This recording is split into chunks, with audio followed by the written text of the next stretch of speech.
Nail or beauty school was just the beginning, right? What on earth do you do now? Welcome to the Salon Success podcast with Monaco Nail Academy. Our topics stretch beyond nails and into all things salon related, business, marketing, and social media, and at the very least hits you with real, honest stories about our experiences. This isn't school, this is real life, real business, and really freaking hard work.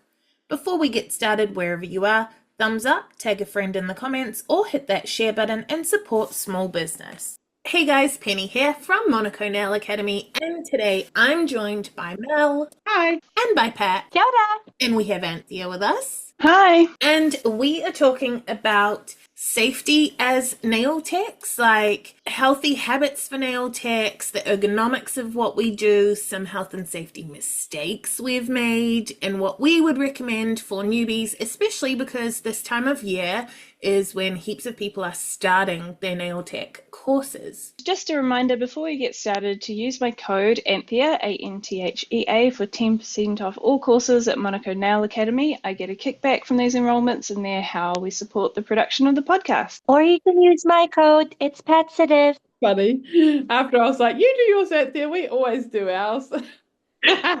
Or you can use mine, which is Jungle Nails. And before we get stuck into this week's topic, let's do what we do and revisit last week. Ladies, what were we talking about last week? A lot of tangents. But it was good. They were good tangents. It was. The topic was know, like, and trust, but we went on a lot of tangents. But it was a good episode. That could just refer to any of our episodes, though. Like, what did we talk about? A lot of tangents. If you're not used to it by now, then... Yeah. That must be why they listen. If you want a podcast that stays on track, this is not the podcast for you. What were some highlights, Pat, from Know, Like, and Trust? What were some things that either you were reminded of or that you would want people to know? Okay, this is not really about the know, like, and trust. Maybe, no, it is. It to help people with the knowing, liking, and trusting. Penny pointed out that you could use one of your captions and just beef it up a little bit and submit it to your local community newspapers. And then I was like, what? Mind blown. So if you're like, what the heck does that mean? Can you just go back to the previous week's podcast and listen to it? Because I thought that was a great nugget. And that had nothing to do with the main topic, but I just thought hot marketing tip. Hot marketing tip. I really liked how we talked about how people can slide along the scale of cold to hot. Yeah, I like that too. And I love me a good analogy. Okay, I haven't heard the podcast yet, but sliding from cold to hot, is that because you're doing such a good service that now they're hot? We were talking about sometimes people will go backwards and how that's okay too. Anthea's referencing you are like hotting up like you're making them hot. Pat's giving them lashes, they're extra sexy. Yeah. I mean, there was a proposal, so maybe we really did our magic. First date proposal. First date proposal. Okay. Anyway. Anyway, if we ever rename the podcast, it should just be called Anyway. Like, back to the topic. Alrighty. Health and safety. I don't know how to transition from like cracking up to being like, now let's be serious. So in your guys' experience, what would you say are the number one like health and safety things that are crucial for new nail techs to be considering around health and safety? Does this include product, like professional product? It includes the last episode included a first date proposal, Mel. You can talk about whatever you want. Well, that's a major health and safety, right? Good quality product is like a major health concern at the moment. Like, why? Because it's so bad for you. You don't know what's in it. So much shitty product. People do not understand that gel is liquid plastic. And what I always say to clients when I'm trying to make them understand why their teenagers shouldn't have an at-home gel kit that they got for like $59, I'll say, this product is liquid plastic. It will feel hard at 55% cured. It is safe to wear at 95% cured. You have no way of knowing that something is 95% cured unless you are using a good quality product cured in the correct lamp that has been lab tested to know that it is curing safely. Now, if my lamp is $600 and your daughter's lamp came in a $59 kit, how much research and development money do you think was allowed for in the budget for testing whether that cured properly? And then they're like, okay. And then, You and you what? know what? You know what's wild about that is certain big manufacturers, um, when they're selling their gel products and their gel kits, it doesn't even say how long exactly it's supposed to cure for. It says from 90 seconds. They don't supposed to take to cure fully. That is terrifying to me. And people are buying these kits for their 3-year-olds. Like literally, I've seen that on Facebook. And then So also, don't. but then also, the second part of my rant is I will say, if the gel is liquid plastic, and if you have no way of knowing it is fully cured, which bear in mind, the 95% is because the 5% left over is the inhibition layer we wipe off. So what's left Mhm. behind is cured. So like, if you have no way of knowing it's fully cured, say I take a bucket of liquid ice cream container, would you put your hand in that and leave it there for 3 weeks? Like, if I say, what do you think happens to your hand when you leave it in a bucket of liquid ice cream container or liquid outdoor table and chairs or liquid whatever else that's plastic? If you put your hand in a bucket of liquid ice cream container for 3 weeks, what would you imagine would happen to your hand? Like, I, for one, am maybe dramatic about it, but I am imagining some sort of like acid dissolving of bodies in a crime show kind of thing. But at the very least, I'm expecting to have lost layers of skin and be extremely unhappy. But people are okay putting it on their fingernails for that same period of time, not knowing if it's no longer liquid ice cream container. I think we got pretty advanced there on product, when you ask the question of what's crucial to know as a beginner nail tech, like certainly use professional products, but like, okay, that aside, there are some other like basic things, right? Yeah. Um, Don't do it at your dining table. yeah, well, that's maybe the ergonomic side. And of course, anyone listening, we cover this properly from start to finish in the Salon Success, and also some of it's, well, most of it's covered in the theory of nails, right? But what I was thinking of as a beginner nail tech, like the reason I signed up to study at Monaco is I had been doing my own nails with gel that I had purchased, who knows where, on myself, and people were asking me if I could do their nails, and I knew that there were risks involved, so I wouldn't, because I'm happy to put myself at risk, but I didn't want to cause anyone else some serious damage. So that's why I signed up to study with Monaco. But at the early stages, what would I consider crucial? I mean, don't drink your nail surface cleanser, or We go from like too high tech to like back to the toddler zone. Like we need to put a kitty cap on the ISO. Don't bathe yeah. in it either. But I think what kind of also sprang to mind for me there is a lot of these things aren't instantly going to cause you a problem. Well, drinking your ISO definitely is instantly going to cause you a problem. But when Mel's talking about using pro products, and we're talking about making sure that products are cured properly to wear them, you're not actually going to see the damage from that for potentially years. So you might be developing contact dermatitis, overexposure allergies, which mean you're therefore allergic to these products forever. Like when people ask me about this, just in day to day of like, oh, what are the risks? And I talk about overexposure allergies. I always give people the scare factor of once you're allergic to the stuff, you're allergic to it forever, and you might not be able to get a hip replacement when you're 80. So do you want pretty nails now and no hip replacement later on because they use the same types of adhesives in that osteo work and also in dental work, do you want to be able to have your bones and your teeth fixed later in life, or do you just want to give yourself a cheap manicure now? And I I think like, that by then they can grow me a new hip.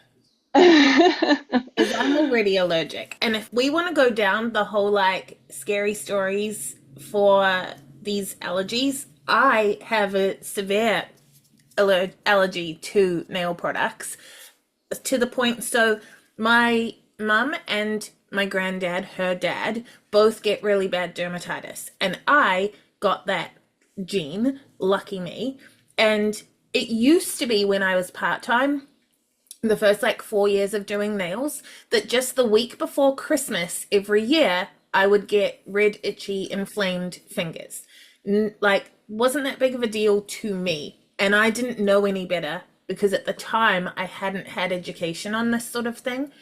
However, when I went full time and I was like fully booked really quickly, my hands were fucked. And my doctor said, "You have to quit doing nails." And I said, "No, I just started teaching it. I've just quit my full-time job to do this full time, and I don't want to do anything else."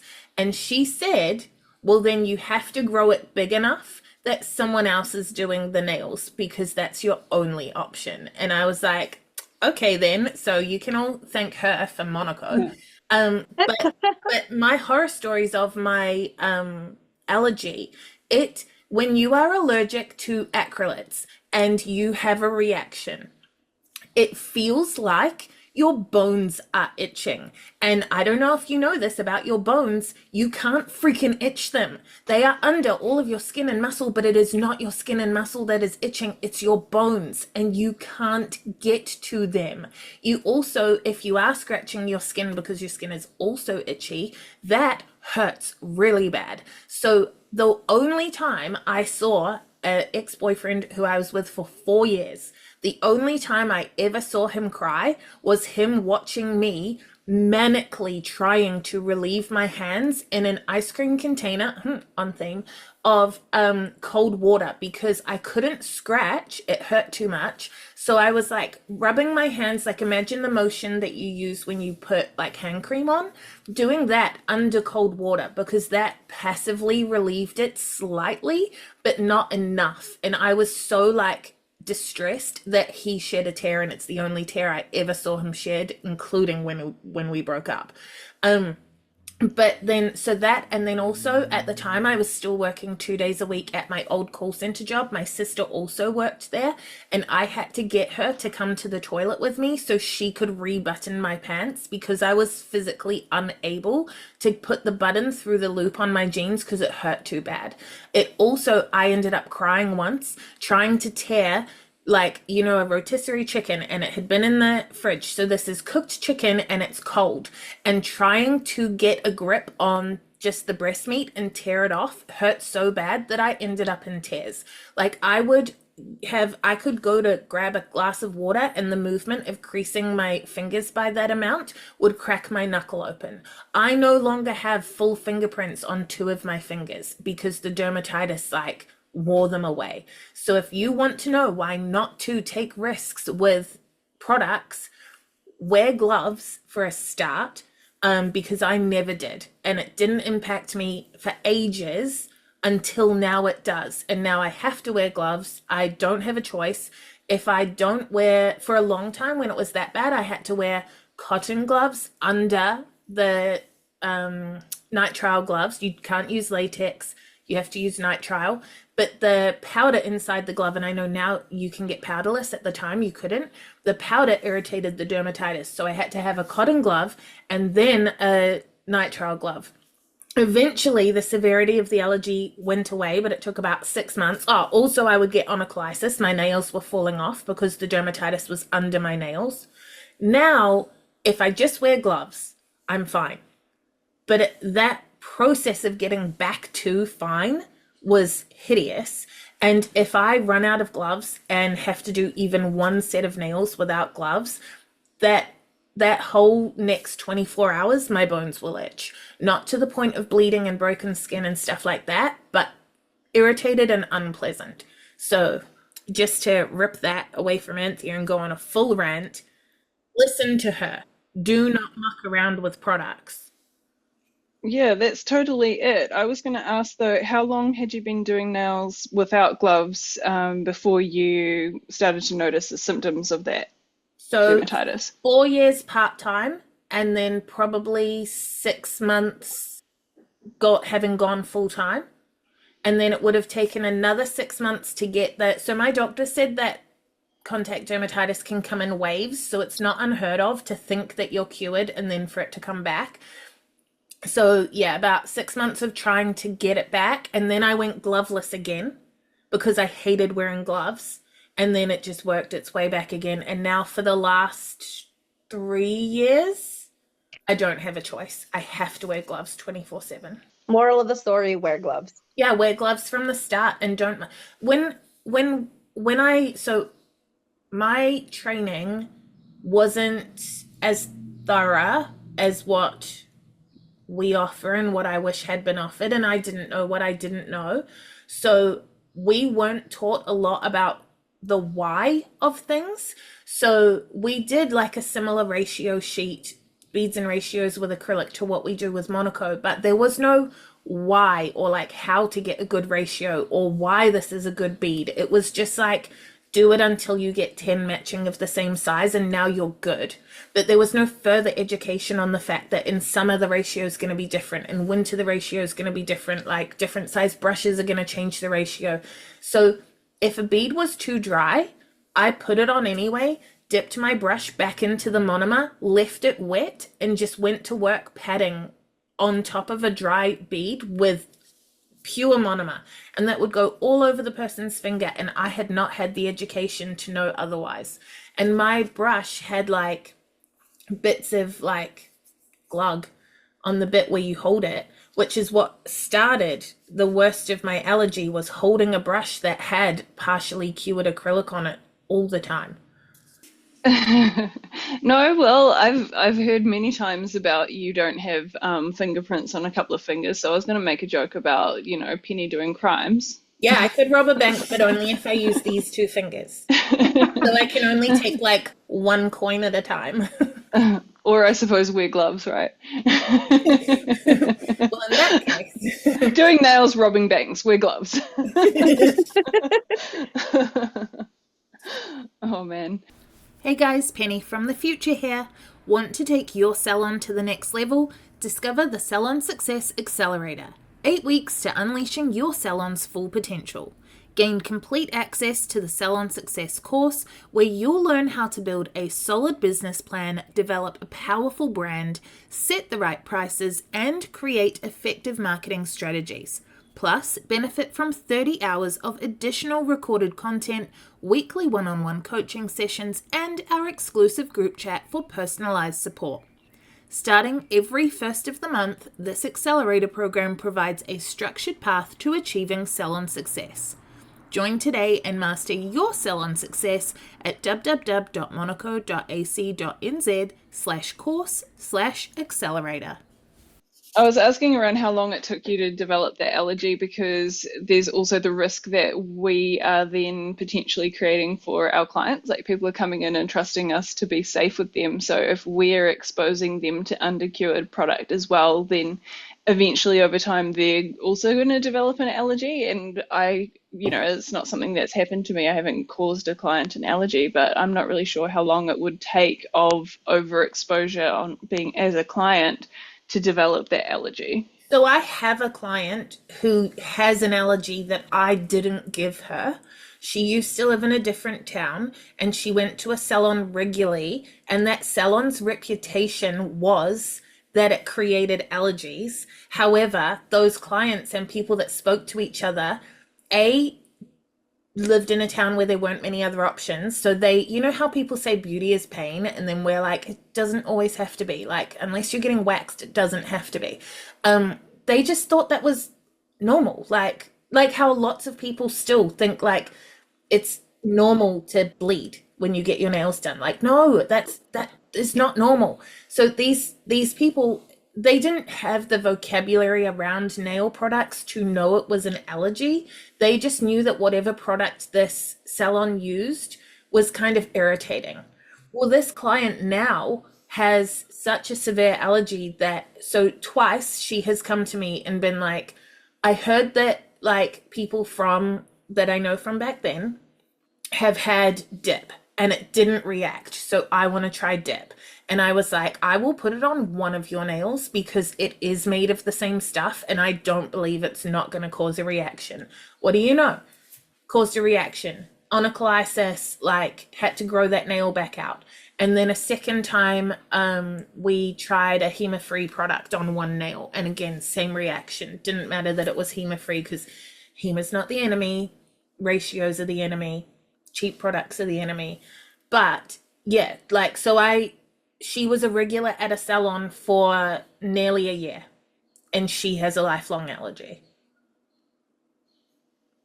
Yeah, I suppose it's not only during the service where we're potentially exposing our clients, it's also if the product, like you said, like Pat said about the mass produced consumer targeted stuff, if it's not cured properly, and like even we don't have any way of knowing it's not like that it is cured properly other than the reassurance that we're following the instructions of a reputable manufacturer who has lab tested their products and told us how to use them correctly. Like that's the main difference. Yeah, and it's what you're saying, like if it is a product that isn't cured, then you're not just being exposed to it for the time it takes to have an appointment. You're walking around with half cured ice cream container for 3 weeks.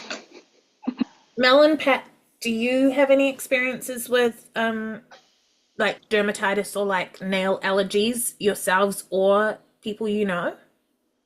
I do not. Like, I'm not allergic. I didn't wear gloves at the start. I started wearing gloves after COVID when we had to wear gloves and masks.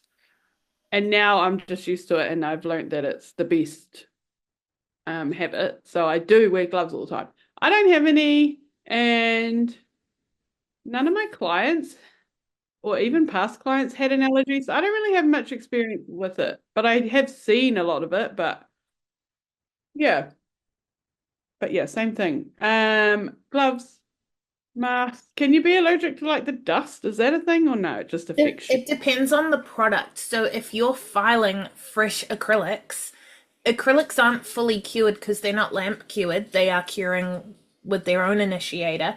Acrylics are not fully cured for about 48 hours. So when you do a full set of acrylic and you file them, that dust is volatile.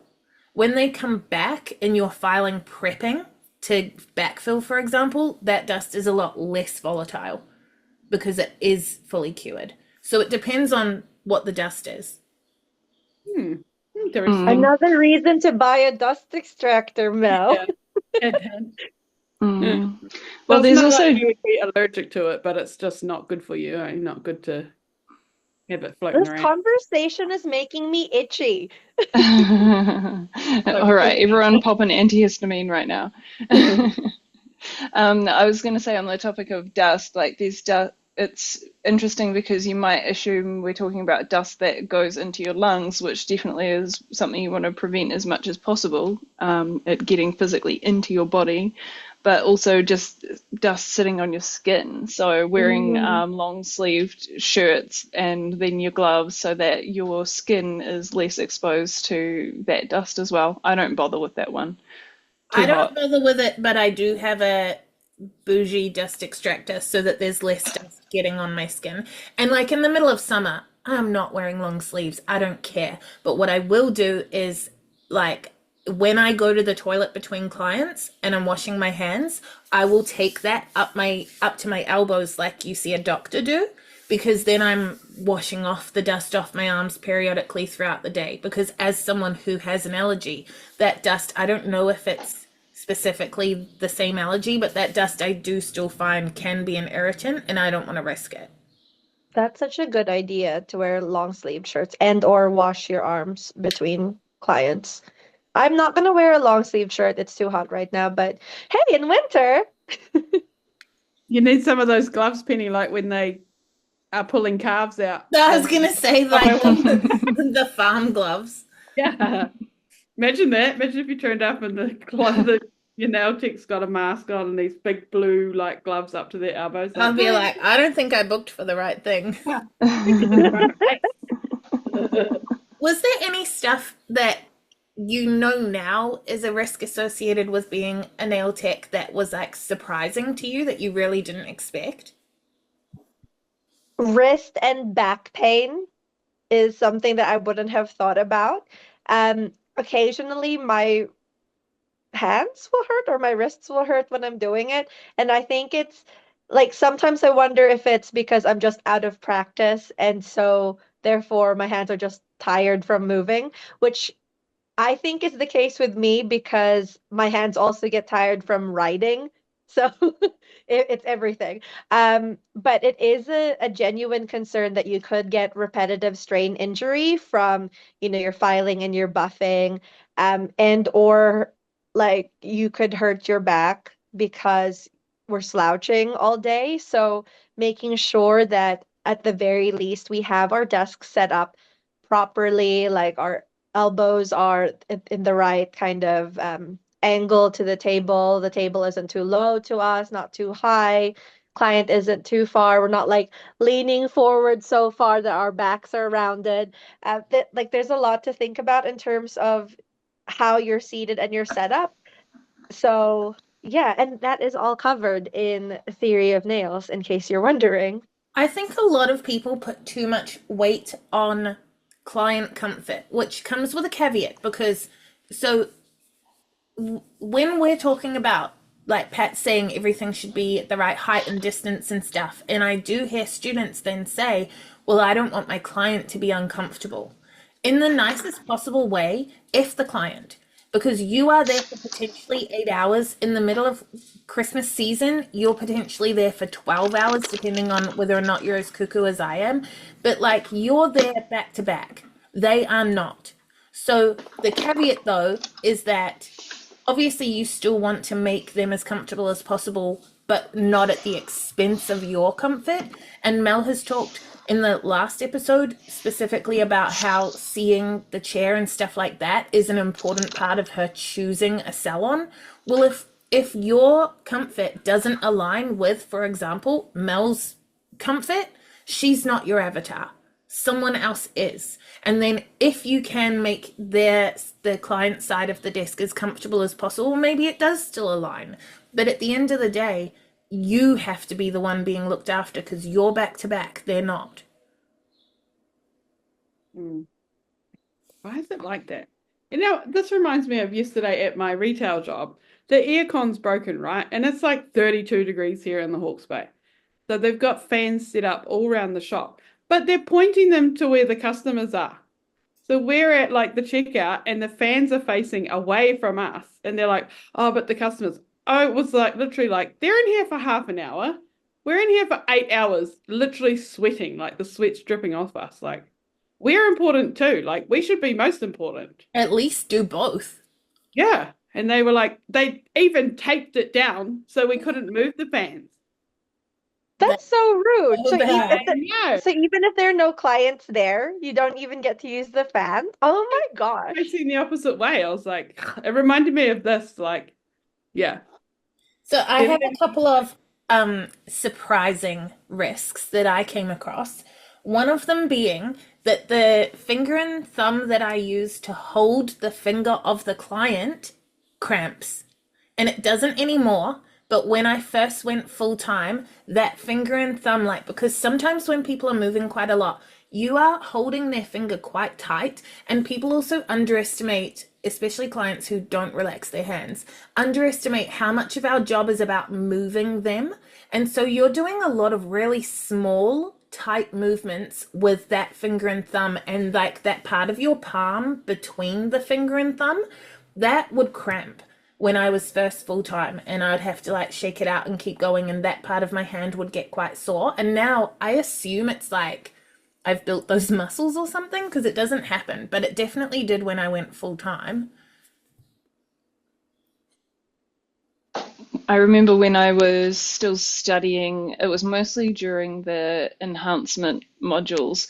I gave myself a blister on my left elbow because that's what I would brace on. My left elbow would be on the table, my left hand holding the client's hand, and the right hand doing all the filing and everything. And I expected my right hand to be an arm and whatever to be the one that felt the pain, but I was giving myself a blister from my elbow rubbing on the desk. What would you what would you say is your tip to people if they do want to do that? Would you suggest putting like a pad on the table or something? I think that next expo I'm gonna buy one of those cute little jelly bean cushion things. I can't remember the distributor, but I go and poke them. They're who, sorry? M&D.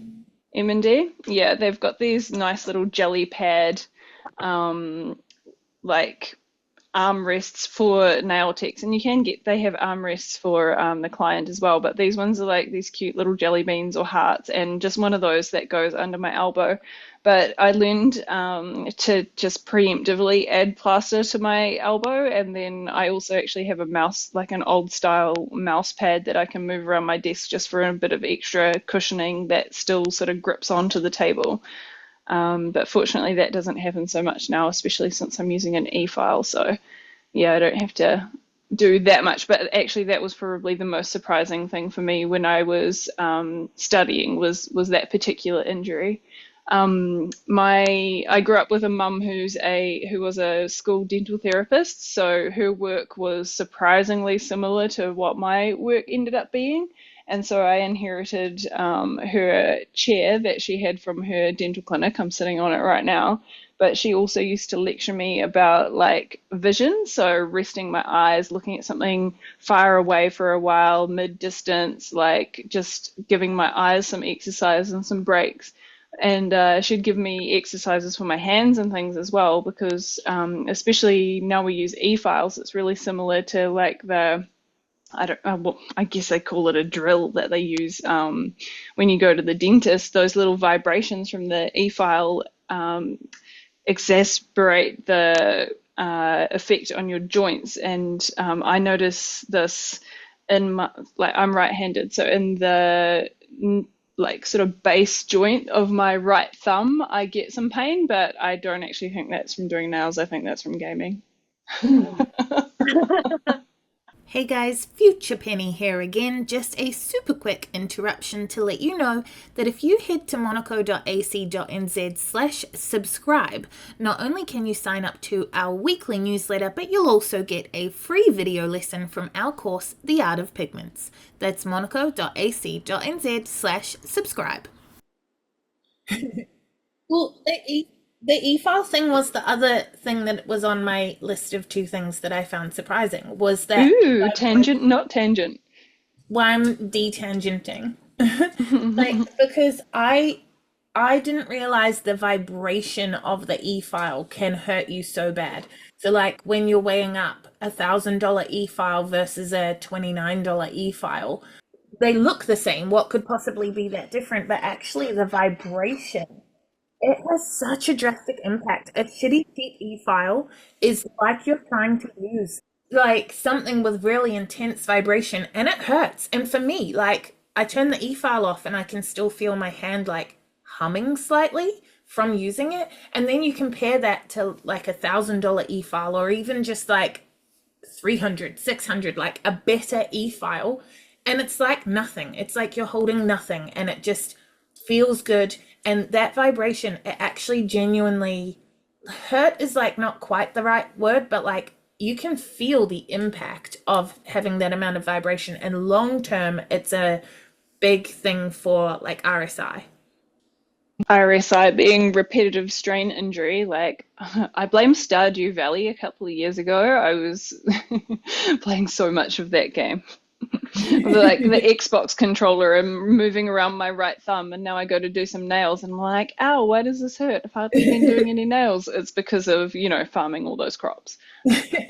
I know my pointer finger hurts sometimes, and that has nothing to do with nails. It's because I spend so much of my day and my life just going tap, tap, tap on the screen, tap, tap, tap, tap, tap. So sometimes I have to switch it up and use a different finger for, Instagramming.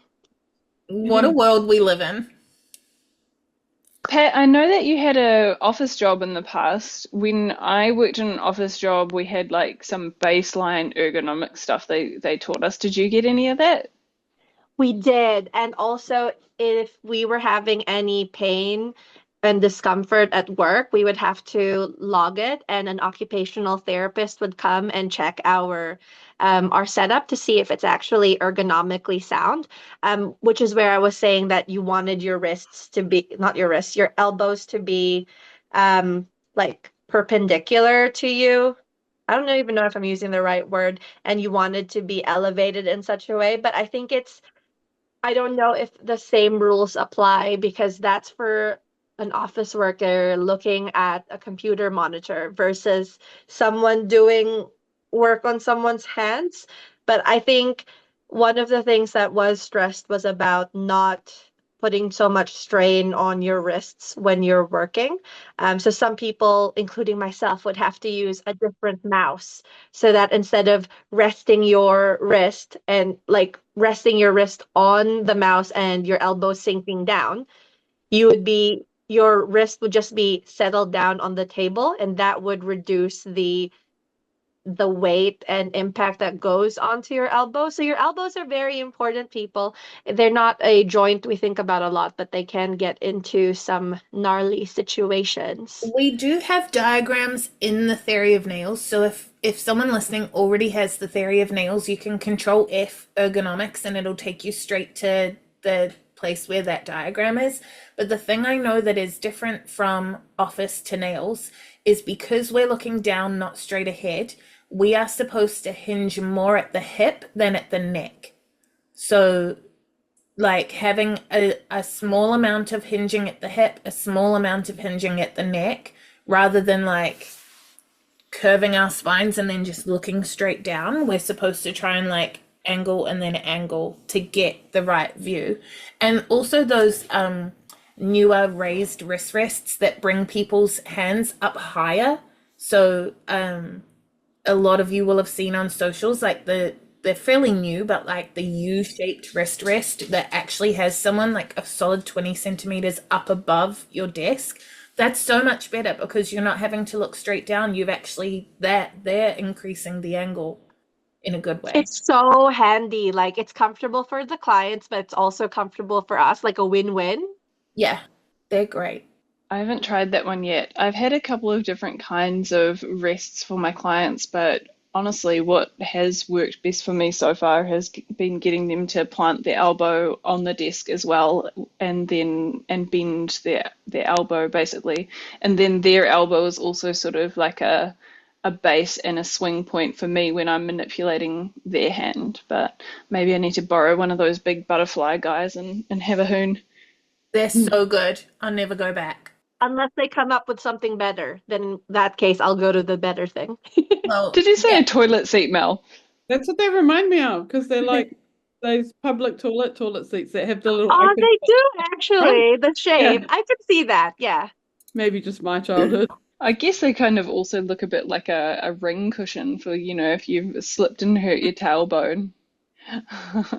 Wow, multi-use. That justifies the purpose. Speaking of Purchase. cushions, I guess one thing also that we should point out is it would be handy that if you are doing nail tech work or any kind of salon work, it would be good for you to have a chair that swivels because you're doing all these micro movements going left and right, to and fro, clockwise, anti-clockwise.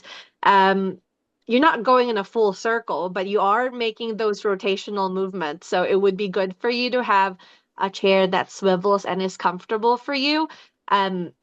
Because otherwise you're putting more pressure onto your back and your joints and you're like twisting around too much. and having half your products on the left and half your products on the right.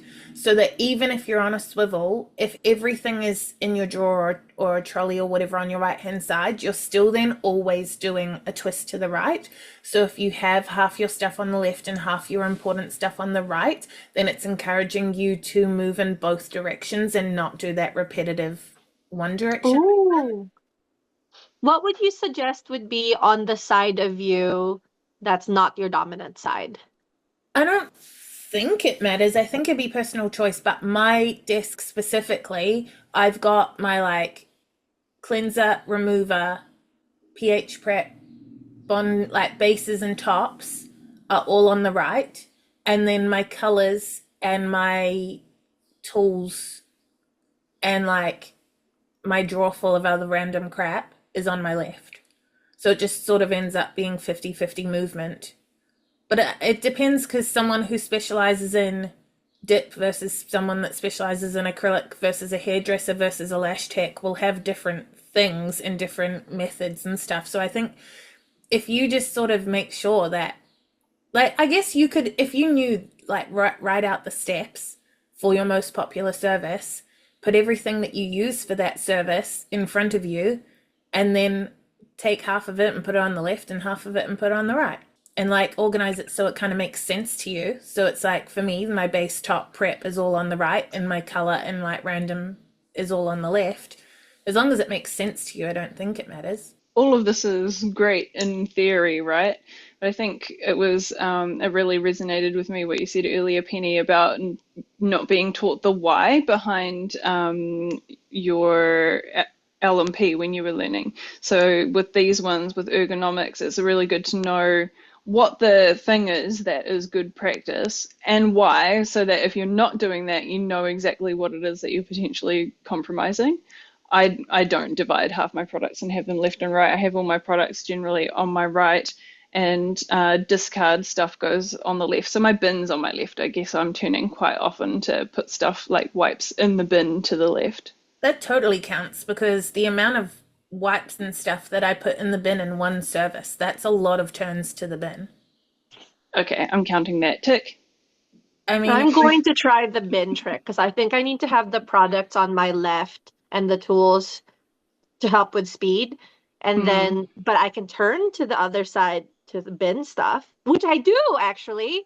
Okay, yay. Go Tick for us, Pat. Anthea. I would say that most of my stuff that affects my speed is on my right, but then the stuff on the left, like the colors, because people are taking time to choose, and I'm like, oh, so I'll grab this one for you. Like, the colors being on one side of me on a trolley means that there's quite a bit of turning to that side, even though it's not, like, it's a different kind of thing. Like, it's not affecting my speed because it's just during the color choosing.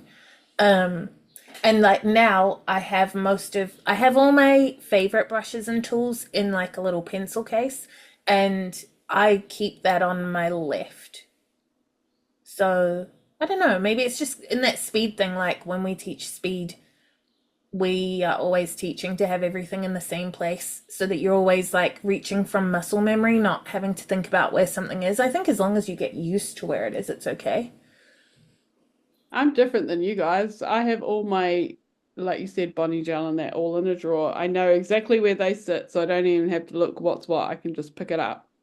But my colors are like literally over there in the corner. Like I have to get up and go there to get the colors. I don't remember who it was, but somebody told me like, do it that way, because one, then you get up, you get to stretch, reset your body and get the colors.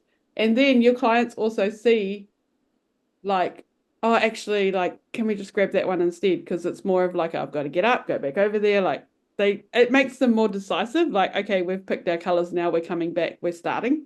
I totally support that.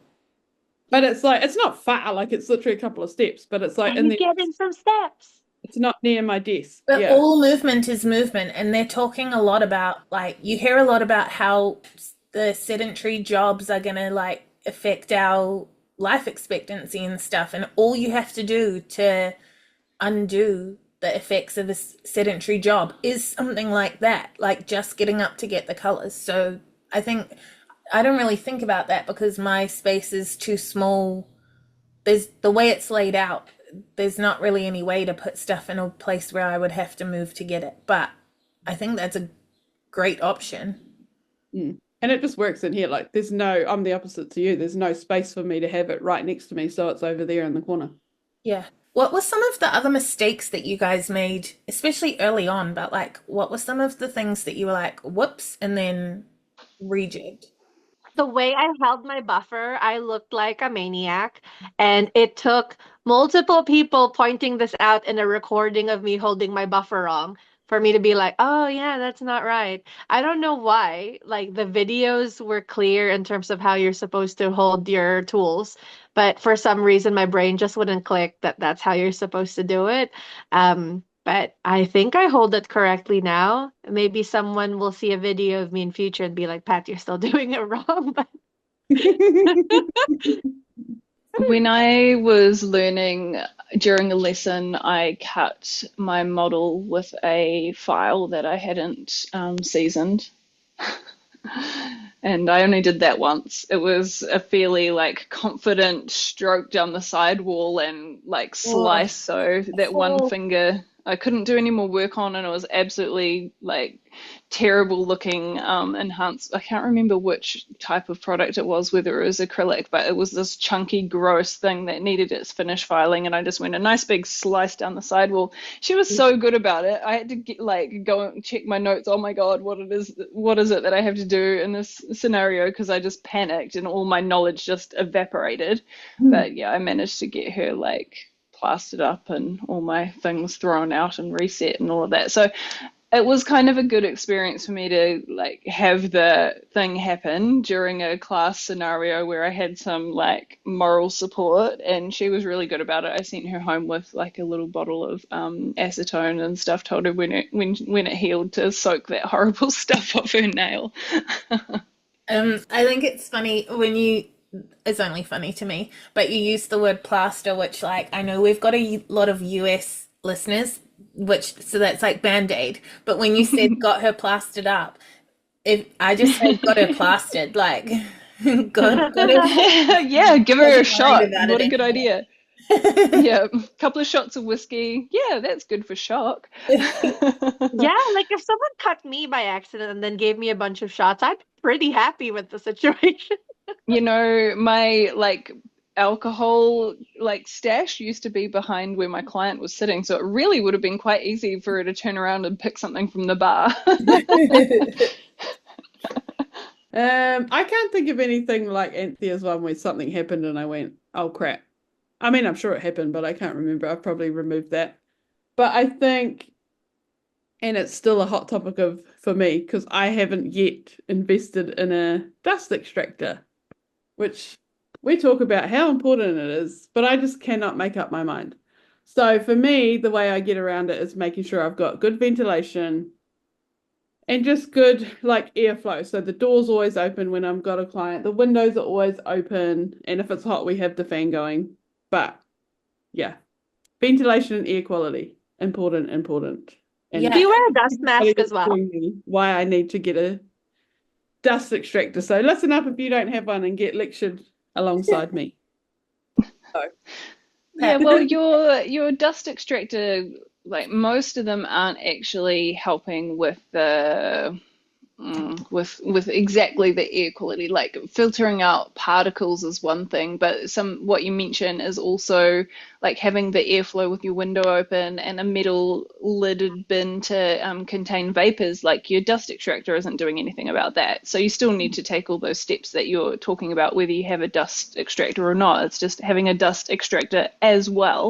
My one actually does have a inner filter for what is it called? I don't know. Is it a HEPA filter or something that's like that extra fine? So it is filtering whatever out of the air before it blows it back out. But that's just because, I had the money to spend and buy a more advanced one. But I started out with a dust extractor of AliExpress, which had like disposable filters and things like that. And it was quite loud, but it definitely did the job, like sucked up a fair amount, and it was nice and light. So if you're not ready to make the big investment, I think I'm mentioning AliExpress. I think it's okay to buy stuff that's maybe not coming into contact with your client. It's not like liquid products. I get a couple of things off AliExpress, like just wipes and that dust extractor was one that I would totally buy again. Side tangent. Does a dust extractor do those filters also remove like germs? Like No, they don't. That's what I'm talking about. So the one that I have now, it's a Chiara Sky one. It's got a disposable thing that goes under the metal grill, and it looks a little bit like a paper towel. I tried using a paper towel. It just ripped because the suction is so strong. And then it has another inner filter, which I would totally show you because we record the podcast on camera, but no one would be able to hear what it is.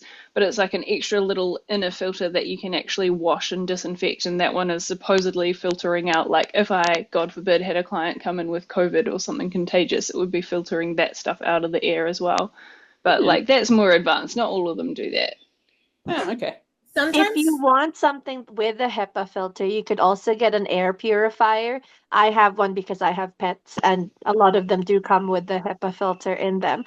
As a bonus, it also does the trick of making the air cooler in the room. So if you need to get a bit cooler because it's summer, you can get one of those. We love a multi-purpose. Penny from the future back again to quickly interrupt and remind you to sign up for the Salon Success Accelerator, an 8-week course that helps you unleash your salon's full potential. Find out more at monaco.ac.nz/course/accelerator. I think like when we used to have to get sometimes students ask about like proper like extraction units that go in the window or in the ceiling. And when we had to get a health license for Monaco, we had to have a window-based extraction unit. And it was like, I think something like $800 or something. And it was so freaking loud. It was awful. Great for safety, but really annoying and expensive and stuff. But then like now, like my cabin, it's 10 square meters and it's got 3 windows and double doors. And in summer, all of that's open. And no one ever walks in and thinks that they can smell anything other than the doohickey, you know, what's it called? The diffuser. Like the one where they think it's fumey. Yeah, when I first got the diffuser, when I first put a diffuser in there, people thought I had been working with like acrylic and stuff because they weren't used to the scent, and then I had to change the scent because people thought that my room smelled fumey, and all I did was try and get a nice smell.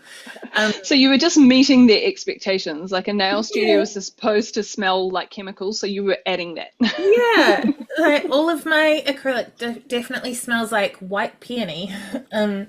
But yeah, so that was a thing. But yeah, I don't, in my space now, I would not go as far as to have an extraction fan in the window. I don't know the science on the ones in the ceiling, but I always imagined that they, like, this is totally talking out my butthole, but like I always imagined one in the ceiling would keep the dust elevated in the air for longer, especially if you didn't have a super good dust extractor on your desk pulling it down. But like I always wanted the window one because it just, yeah, I don't know, in my brain it feels like if it's sucking the air up out the ceiling, then surely it's keeping what's in the air up as well. But yeah, I guess that makes sense, but it's not only, or is it really for dust at all? Because dust, yeah, like you say, it falls with gravity, and a suction upwards is maybe keeping it suspended, but is it supposed to be sucking out vapors? It's supposed to be sucking out vapors, but like I'm not imagining the dust making it as far as the ceiling. Yeah. I'm just imagining it's staying not down. Yeah. But I don't know. That my brain just made that up and has just always been like, yeah, I'll get a window one. Is there an option to have it in the floor? Just curious.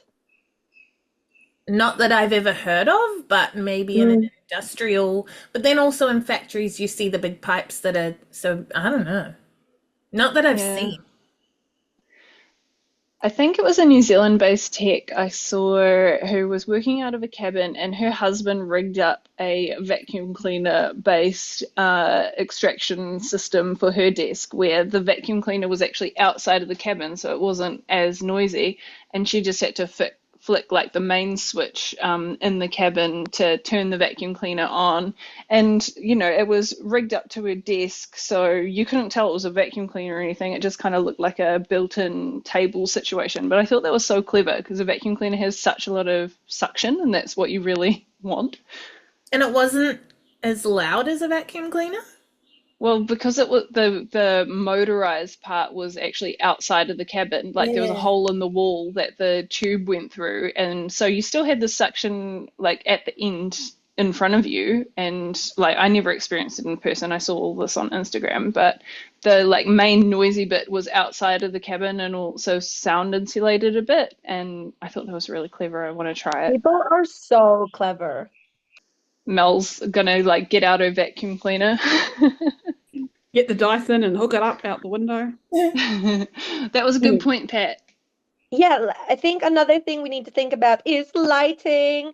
Light is so important because we want to make sure we're protecting our eyes because we only have two for most people, and we can't typically replace them as of You just yet. say most people have two eyes. Like, are you meaning some have one? Because when you worded it that way, I'm like, who has three? I meant like you might have one or none, you know? Like not everyone has two eyes. I mean, would anyone have three? As I don't think anyone's reported on that. I hope On your not. third eye, like, hey, your psychic third eye.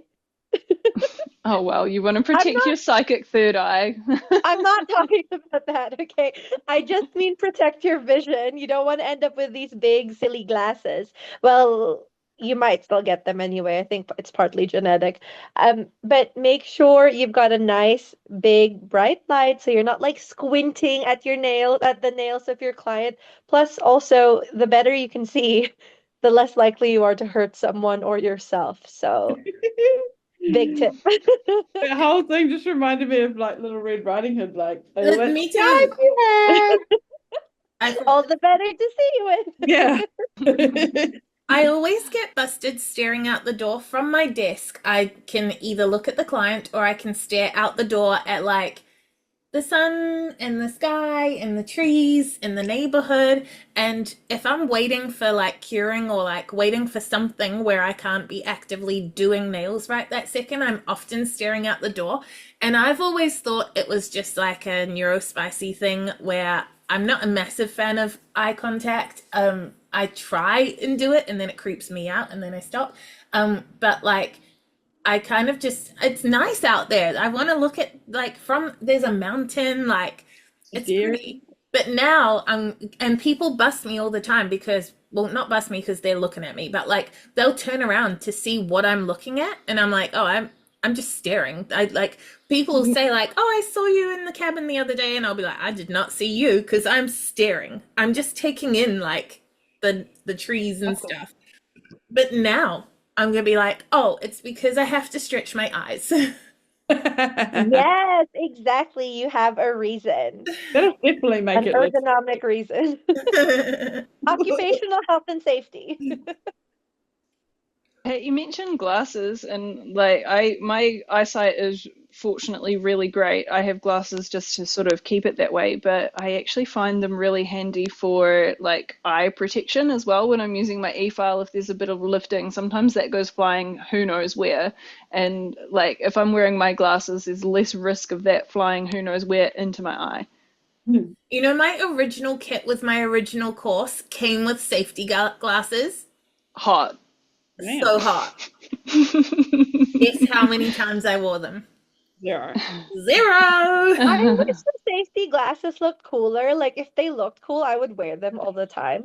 We For lash techs, you can wear magnifying glasses to really like to magnify because you're working with eyelashes, right? And that's quite small, like what you're working with, they're teeny tiny. So you can wear magnifying glasses. I think they look dorky, but also somehow really cool, like really science fiction. And I'm like, I want one of those because I want to be like, yes, I'm doing science. it What was about Yeah. those ones? Have you seen those ones where you just look forward, but the lens is like tip and Oh, you can yes, see I've seen down, those but as you're like well.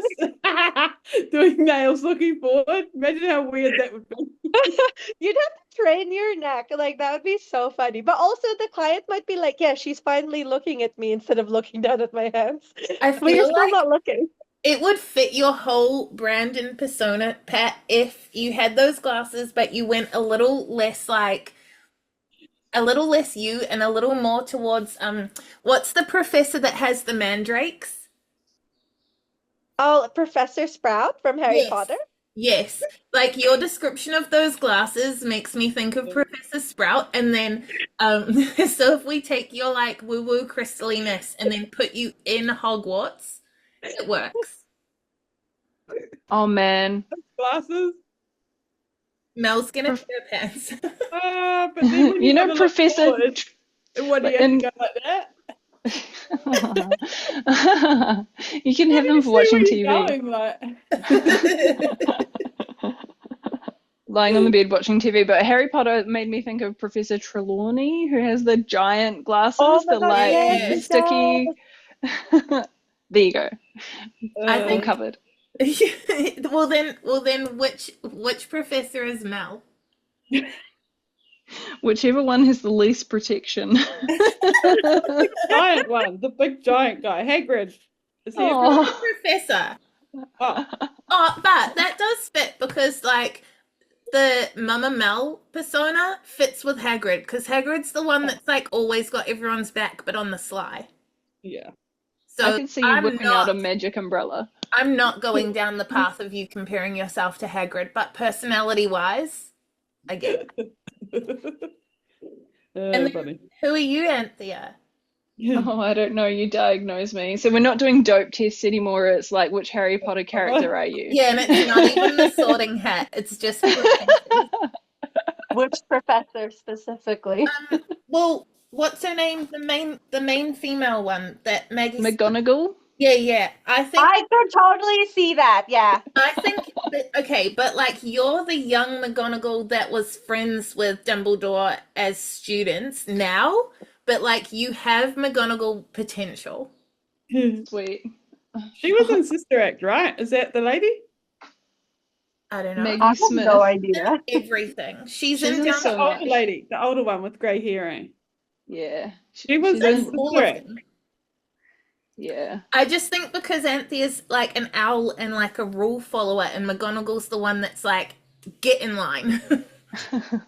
Isn't makes she the sense. head of House Gryffindor? She is.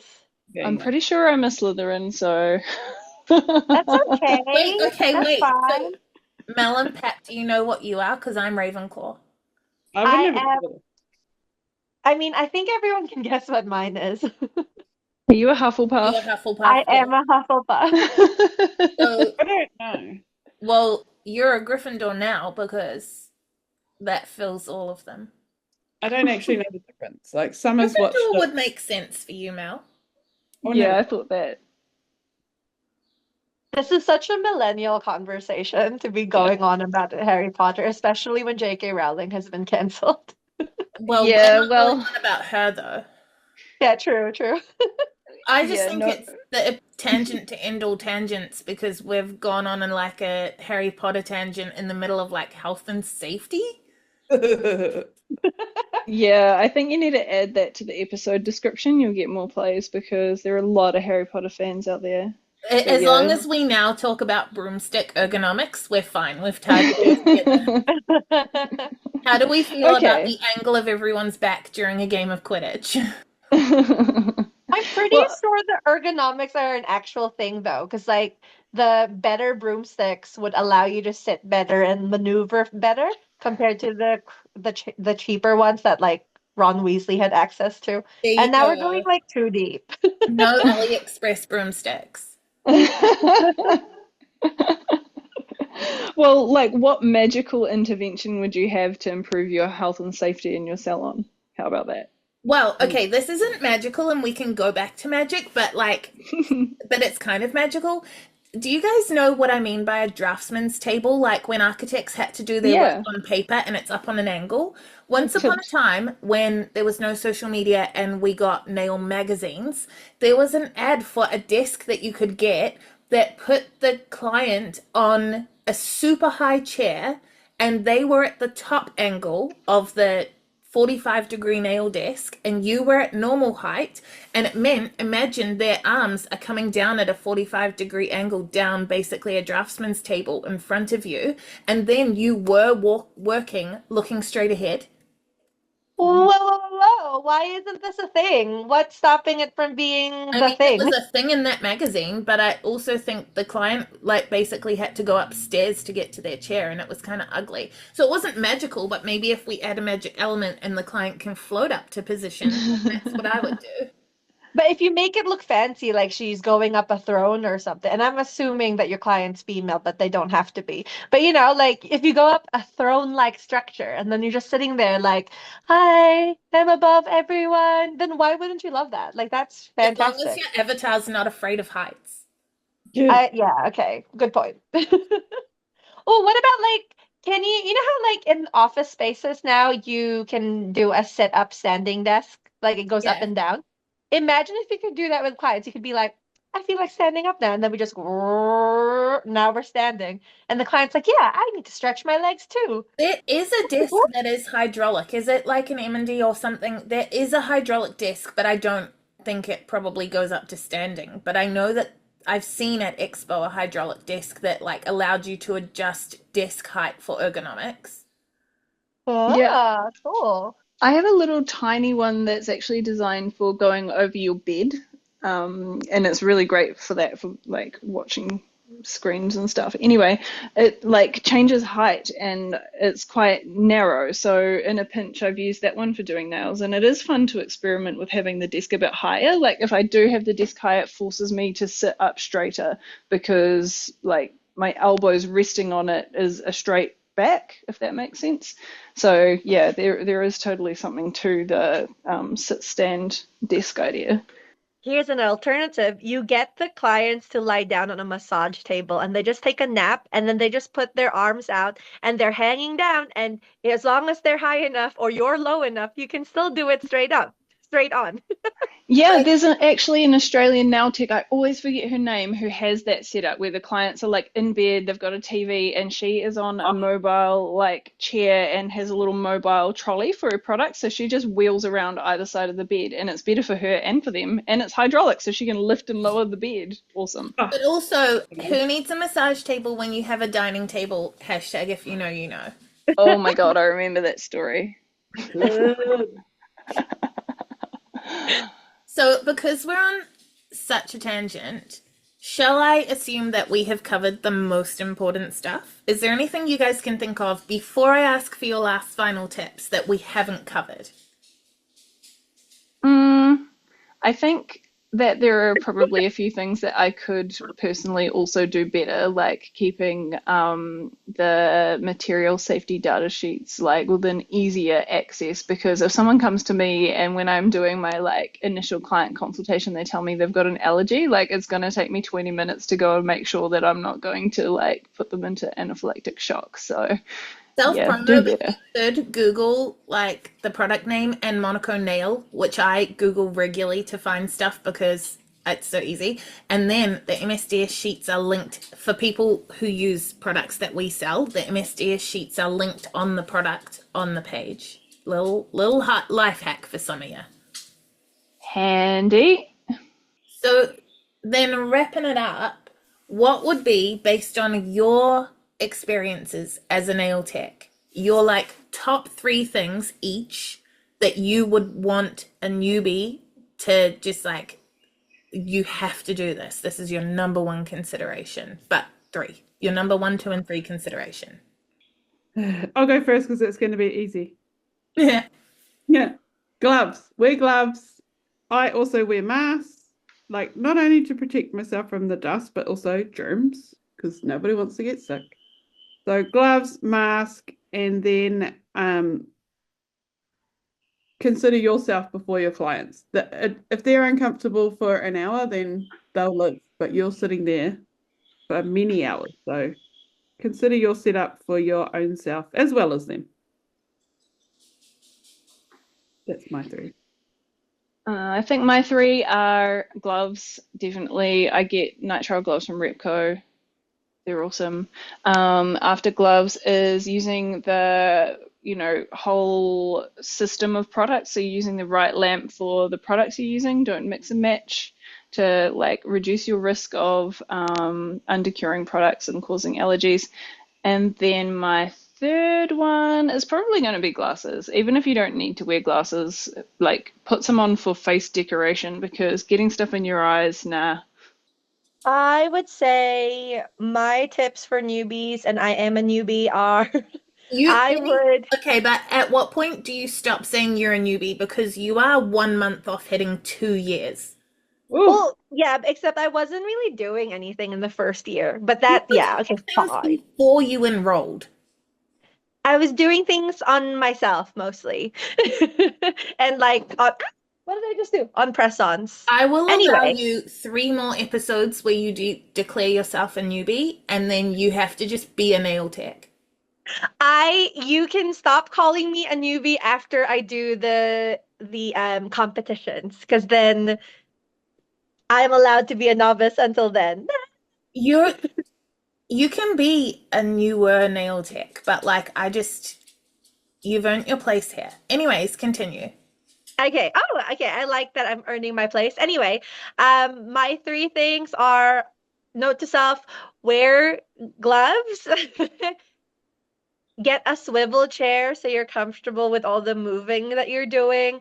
And also, my third thing is get a dust extractor because it does make a difference. But if you really don't want to spend on one, then ideally you would just try and make sure that when you're applying enhancements or anything, that you don't need to file as much, because if you don't have to file as much anyway, then the dust extractor is less of an issue, you know? My three would be to double down on the gloves, but like, well, quadruple down on the gloves, but also take it from gloves to just being really considerate of your exposure to the products. Gloves solves part of the problem, but a lot of my problem was not understanding how much I was exposing myself any which way, either doing my nails, doing other people's nails, holding a brush covered in product, all the things. And gloves solves a lot of that, but just being aware of like how much you are exposed to raw product and then solving that problem.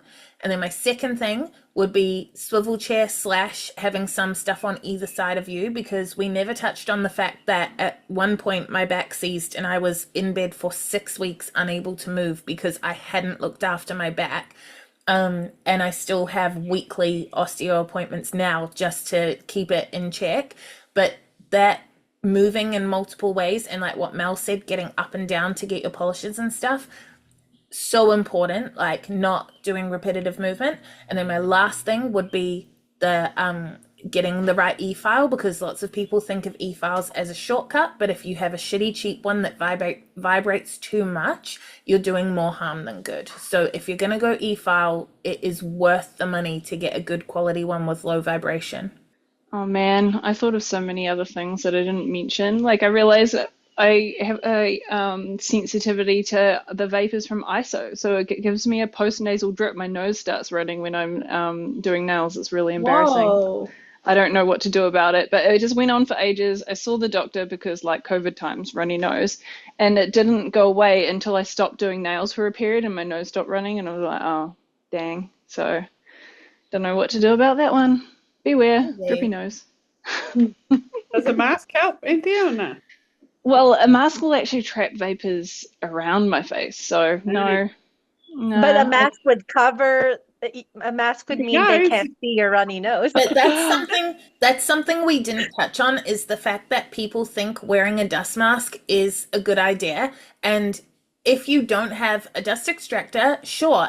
But what Anthea just mentioned is really important, and we didn't say it, that a dust mask, because you can get dust, you can get gas, you can get medical, like there are different types of masks, and most of them will trap the vapors next to your face. So if it's about that, you're doing it wrong.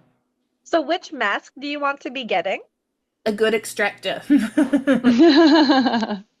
yeah, but a particulate filtering mask, you can get it from the hardware store. Yeah. Ah, Like, interesting. but then if you're wearing a mask because of dust mask. If you're wearing a Yeah. mask because of like not wanting to catch, say for example, COVID, than a medical mask. But like to K95. get something that does everything isn't really a thing, I don't think. Those masks are like the KN95, right? It's Those are the COVID ones, the medical ones. Yeah. like the size of the germ. Yeah. Alrighty, before we think of 20,000 other things that we might just have to start a list for a part 2, with that done and dusted, before you guys disappear, like our page or follow the podcast so that you don't miss the next episode. We will be back next week, of course. And Pat, what are we covering next week? Next year. Oh my God. Next year, I said it again. Next week, we're talking about how the new year affects our clients, as in maybe people want to start saving and they no longer want to prioritize nails.